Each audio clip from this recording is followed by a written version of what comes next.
지니스 오프닝 픽 들어가겠습니다. 유한타증권 골드센터 강남점 박진희 부장입니다. 안녕하세요. 네, 안녕하세요. 네, 금요일장 강보와 미국장이 올라줘서 또 힘을 주고 있는데요. 오늘 시장 어떻게 판단하실까요? 네, 개별주 장세가 정말 대단한 모습입니다. 지금 일단은 어제 금통위에서 금리를 동결하면서 금융주, 보험 섹터주들 좀 강한 모습 이어지고 있습니다. 특히 어제부터 손보주들 상당히 급등세 보여주고 있는 모습 보실 수가 있겠고요. 인공지능 책 GPT는 엔비디아 영향 때문에 상당히 강한 모습 이어지고 있습니다.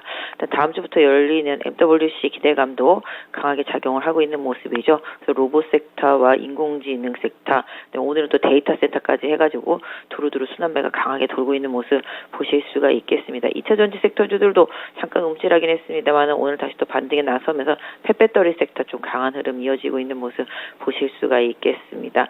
전체적으로는 그동안 좀 많이 오르긴 했어도 해당 섹터 내에서의 순환매가 계속 이어지고 있고요. 눈에 강하게 띄진 않지만 이제 실적과 관련해서 일단 클리오 같은 경우 화장품 섹터 내에서 주가가 좀 강세 보여주는 모습이 나타나고 있다라고 보실 수가 있겠습니다. 전반적으로 자율주행체 관련되는 이제 칩들 관련해서 칩스 미디어라든지 텔레칩스 이런 쪽들도 좀 강한 흐름 보여주고 있습니다. 반도체 쪽에서는 약간 좀 뭐라 그럴까요?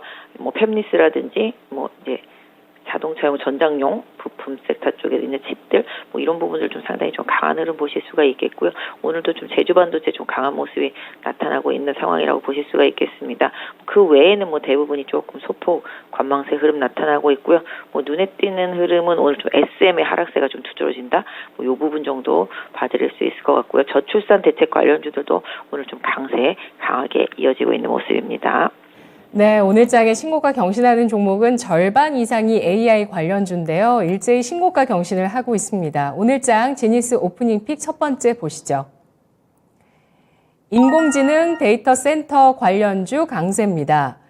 엔비디아발 효과입니다. AI에 대해서 가장 핵심적인 그 아이템을 만들고 있는 GPU, 이쪽에 주문 굉장하고요. 이런 것들에 대한 전망이 또 좋으면서 AI뿐만 아니라 데이터 센터, 반도체 등등까지 좀 예상이 긍정적으로 나오고 있습니다. 올해 반도체 업황 턴어라운드 더 빨라질 수 있겠다고 볼까요? 사실 이쪽에 대한 투자가 계속 이어지고 있죠. 미국은 미국대로, 국내는 국내대로 세액 공제라든지 투자 지원 계속적으로 좀 이어지고 있는 모습 보실 수가 있겠는데요. 엔비디아가 이제 실적을 발표했는데 예상치를 상향하는 모습을 나타냈고요. 예상치를 상회하는 모습을 나타냈고 또 이제 2분기 전망에서도 긍정적인 전망치를 보여주면서 시장이 좀 반응을 했습니다. 아까 말씀드렸던 대로 다음 주에 있을 MWC에 대한 기대감도 해당 섹터 쪽들을 계속 강하게 이끌고 있는 모습인데요. 일단 인공지능 책 GPT 열풍은 아직까지 좀 식지는 않은 모습입니다.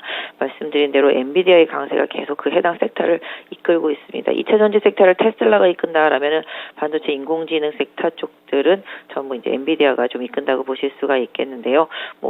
그와 관련해서 본다라면은 후발주자들의 흐름도 지금 순환적으로 어제 이어서 오늘까지 좀 나타나고 있는 모습이고요. 오늘은 또 데이터 센터 관련주들까지도 강한 흐름이 나타나고 있습니다. 시장성이 크게 방향을 잡지 못하고 있다 보니까 종목 장세가 이어지고요. 종목에 있어서 확실히 좀 쏠리면서 개인 투자자들 선호하는 종목들 위주로 강세가 이어지는 모습입니다. 전체적으로 좀 추세만 놓고 본다라면 계속적으로 좀 강화되는 모습이고요. 일단은 이격이 좀 상당히 강하게 벌어진 종목들도 있기 때문에 추격 매수에 있어서는 좀 약간 부담이 있는 구간이긴 합니다만은 오히려 좀 상대적으로 덜 오르고 못 오른 후발주들에 대한 관심이 다시 2차, 3차적으로 좀 나타나고 있다라는 점을 좀 염두에 두실 필요가 있겠습니다.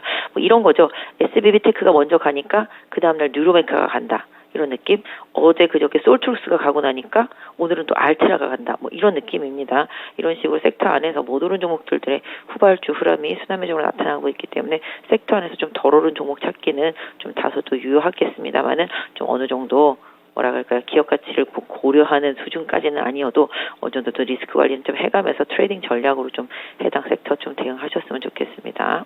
네, 국내에서 데이터 센터 관련주로 대표주 어떤 종목 꼽으실까요? 너무 많아서요. 지금 보면 뭐 모아 데이터, 뭐 데이터 솔루션 뭐 이런 것들도 좀 가고 있는 상태이고요. 뭐 지금 약간 빅데이터 쪽들, 그다음에 IDC 센터 쪽들 이런 쪽들 계속 최근에 좀 리포트들이 좀 많이 나와 있습니다. 이런 부분들 뭐 오늘 뭐 KINX인가요? 뭐 그것도 뭐 그런 느낌으로 가고 있죠. 그래서 그런 식으로 가고 있는 종목들 시장에서 좀 부각되는 종목들 보실 필요가 있고 뭐 관련해서는 좀 후발주는 뭐 워낙 많이 많기 때문에 제가 종목을 딱딱 찍어드리긴 어렵습니다만은 좀 HTS에서 좀 검색하면 바로 이제 섹터 내에 있는 종목들 나오거든요. 그 안에서 상대적으로 좀 덜 오른 종목 찾아서 한번 트레이딩하는 쪽은 유효할 것 같습니다. 네, AI 데이터 센터 관련주 가운데서 후발주자들의 상승 눈에 띄고 있습니다. 두 번째 지니스 오프닝 픽입니다. 금리 동결의 보험 금융 섹터 강세입니다. 어제 한국은행이 금리를 동결하면서 금리 인상 수혜주인데요. 보험주, 금융주 흐름 좋습니다. 어떻게 볼까요?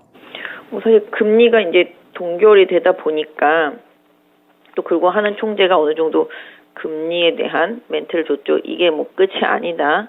또 상황 안 좋으면 올릴 수 있다. 뭐 이런 얘기들을 했습니다. 최근에 금융주 같은 경우는 뭐 이자 장사에서 계속 너희네들 배만 부른 게 아니냐 뭐 이런 얘기가 나오면서 좀 조정이 있었는데요.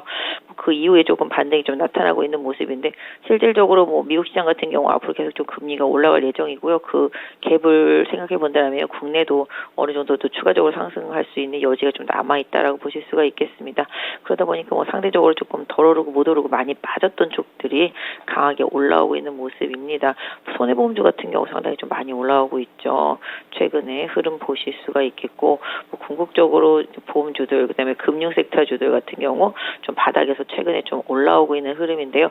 일단 금융 지주사들은 뭐 하나의 증권주들도 있기 때문에 지금 최근에 시장을 좀 반응하고 있습니다만은 좀 금융 지주사들 같은 경우 좀 바닥 잡기 조금 더 봐야 될 것 같고 그다음에 손보사들 같은 경우는 추세가 좀 강하긴 한데요.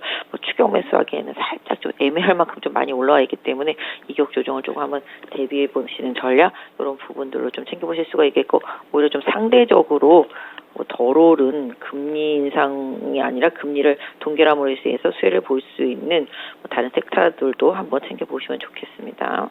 네, 혹시 보험주와 은행주들이 미국의 금리 결정에도 영향을 크게 받을까요? 뭐 일단 뭐 미국의 금리가 계속 올라가는 수준이라면은 국내에서도 당연히 추가적인 금리 상승에 대한 기대치가 분명히 있을 것으로 보여지고 있는데요. 사실 손보주들 같은 경우는 뭐 금리보다는 이제 사고율, 손해율 이런 쪽에 좀 더 영향을 많이 받고요. 금융지주사들 같은 경우는 최근에 이제 뭐 어느 정도 좀 이익을 나눠야 되는 그런 리스크 이런 부분들에도 좀 영향을 압박을 받기 때문에 금리로 인해서 오히려 수혜를 보는 업종들보다는 금리로 인해서 피해가 줄어드는 업종 이런 쪽들 좀 관심 한번 가져보시면 좋을 것 같습니다. 네, 알겠습니다. 금리를 활용한 모멘텀에서 사실 성장주도 그 영역에 들어가고요. 정말 크게 범위를 넓히려면 넓힐 수 있는데요. 근데 금리 인상의 수혜주들 일단은 바닥을 잡습니다만 내부적으로는 여러 가지 요인들이 있습니다. 보험 같은 경우는 손해율 등에 대해 더 영향을 많이 받는다고 보고 있고요. 은행주 같은 경우는 뭐 경쟁을 본격화하고 공공재적인 성격을 버릴 수 있도록 하고 또 이익 난 걸 서로 나누기보다는 금리를 좀 낮추는데 치중해라 이런 정부 차원의 지침이 있는 만큼 부담 요소가 있습니다. 마지막 지니스 오프닝 픽입니다. 저출산 관련주 강세입니다. 인구 감소가 급속도로 진행될 수 있는 여건이 형성되고 있습니다. 어떻게 봐야 될까요? 일단 뭐 인구 감소는 어쩔 수가 없는 상태고요. 지금 보신다라면은 뭐 저출산 대책 관련주로 뭐 영유아 용품 뭐 이런 것들이 많이 올라왔는데 제가 볼 땐 이건 좀 아닌 것 같습니다. 지금 아기가 없잖아요. 앞으로 만들어서 낳으려면 시간도 많이 걸리잖아요. 이런 부분들 생각해 본다면 오히려 영유아 애를 왜 안 낳냐를 고민해 본다면 교육 문제가 가장 큽니다. 교육이 가장 크고 교육에 대한 비용이 가장 크기 때문이죠. 그래서 오히려 저출산 대책 관련주는 교육과 관련돼 있는 게 더 확실히 진짜로 맞다라고 보실 수가 있겠습니다. 그래서 단기적으로 뭐 그런 모멘텀으로 오른 영유아 제품 관련주들 같은 경우는 오히려 차익 실현을 좀 고민해 보는 게 맞겠고 만약에 그쪽이 만약에 긍정적이다라면 이제 중국 양회에서 여기도 약간 좀 인구가 줄고 있기 때문에 중국에서 나올 수 있는 대책들을 조금 더 보시는 게 맞지 않나 싶습니다. 그래서 개인적으로는 영유아가 대책 관련주들은 오히려 좀 교육 쪽에 좀 집중하시는 전략이 좀 맞지 않겠나 싶습니다. 네, 삼성도 일감이 부족한 게 아니라 일손이 부족해서 엑소더스, 우리나라에서 빠져나가야 되는 거 아니냐 이런 얘기가 나올 정도인데요. 교육주 말씀해 주셨습니다만 로봇이 또 대안이 되지 않을까요? 일단 뭐 마찬가지입니다. 인구가 감소하는 부분 때문에 수혜를 볼 수 있는 것들은 계속 말씀드린 대로 무인화라든지 자동화, 로봇 이런 부분이라서 그 부분도 예전에 계속 말씀을 드린 것 같습니다. 그래서 로봇과 관련되어 있는 부분들, 그다음 뭐 인공지능 다 마찬가지가 되겠습니다. 개인들의 일자리가 또 없어지는 쪽이랑도 또 연결이 되겠습니다. 그래서 이런 부분들은 계속 마찬가지로 장기적으로 봤을 때 인구 감소의 수혜주들이라고 보는 게 맞을 것 같습니다. 네, 알겠습니다. 우리나라 출산율이 0.8명도 밑돌면서 0.78명이 나왔는데요. 집값, 교육 등이 문제라는 지적들 나오고 있습니다. 분석 잘 들었습니다. 네, 감사합니다. 네, 고맙습니다. 그래서 교육 같은 경우는 또 영어를 공교육에서 잘 담당해 주는 게 좋지 않겠냐 이런 얘기들도 나오고 있는데요. 정말 근본적인 해결책 필요한 분야까지 수혜주 알아봤습니다. 저출산 관련주 가운데 교육주를 주목하고 있는 오늘 박진희 부장의 의견 확인해 봤습니다.